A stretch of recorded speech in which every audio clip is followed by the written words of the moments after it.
ওদিকে দেখা যাচ্ছে বসিরহাটের সিএএ ক্যাম্প, সেখানে প্রচুর মানুষ ভিড় করে ফর্ম তুলছেন।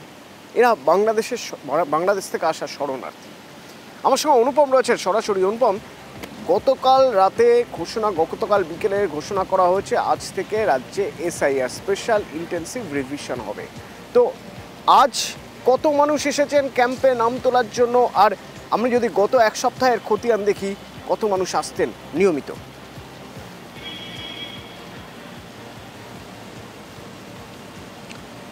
দেখো, এই যে গতকাল এসআইআর ঘোষণা হয়েছে এবং আজ সকাল থেকেই কিন্তু যে সিএ এর যে ক্যাম্প করা হয়েছে সেইখানে কিন্তু একদম এই যে সীমান্তবর্তী বসিরহাট শহরে সেখানে কিন্তু সেই ক্যাম্পে কিন্তু একদম রীতিমতো ভিড় উপচে পড়েছে বলা যেতে পারে। তার কারণ এখানে যেসব যারা আসছে এই সিএএ ফর্ম ফিল আপ করছে, যারা এই পোর্টালে নাম নথিভুক্ত করছে, তারা সকলেই বাংলাদেশি এবং বাংলাদেশি শরণার্থী বলা যেতে পারে। তার কারণ এদের মূলত যেটা দাবি যে তারা বাংলাদেশ থেকে বিতাড়িত হয়ে তারা ভারতবর্ষে এসে তারা বসবাস করছে, তাদের ভোটার লিস্টে নাম আছে, তাদের বিভিন্ন নথিপত্রে তাদের নাম আছে, কিন্তু যেহেতু এসআইআর চালু হচ্ছে তাদের কোনো রকম সমস্যা না হয় সেই জন্য তারা সিএএ এতে তারা নাম নথিভুক্ত করে রাখছে এবং এসআইআরে যাতে তাদের এই সিএএ ক্যাম্প এই নথিভুক্ত করে রাখলে যাতে এসআইআরে তাদের সুবিধা হয়, এসআইআরে যাতে তাদের কোনো সমস্যা না হয় সেই কারণেই তারা কিন্তু সিএএতে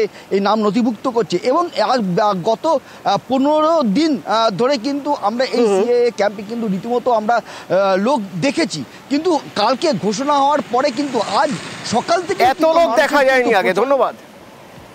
আমরা সিএ ফর্মটা ফিল আপ করে রাখলাম, যখন আমাদের বাড়িতে যে এসআইআর করতে যাবে তখন আমরা এই সিএ অ্যাপ্লাই করা এটা দেখালে সেটা আমরা বলবো যে ধর্মীয় কারণ ওখান থেকে অত্যাচারিত হয়ে আমরা এখানে এসেছি। এখানে বাংলাদেশে আমাদের কোনো প্রমাণ নেই, কিন্তু বাংলাদেশে যেখানে থাকতাম সেখানকার ঠিকানা তো অবশ্যই আছে, সেগুলো আমরা এসআইআর সিএ এর মাধ্যমে সেটা আমরা তুলে ধরেছি এবং সেখান থেকে সিএ করে এটা আমরা করেও দিয়েছি। আমরা এখানে এসেছি সিএ ফর্ম ফিল আপ করতে। যে এসআর হচ্ছে, আমরা বাংলাদেশ থেকে এসেছি রাতের অন্ধকারে পালিয়ে ধর্মীয় কারণে, যে কারণে এখানে ভারত সরকার আমাদেরকে নাগরিকত্ব দিচ্ছে, তার কারণে আমরা এখানে নাগরিকত্ব করতে এসেছি।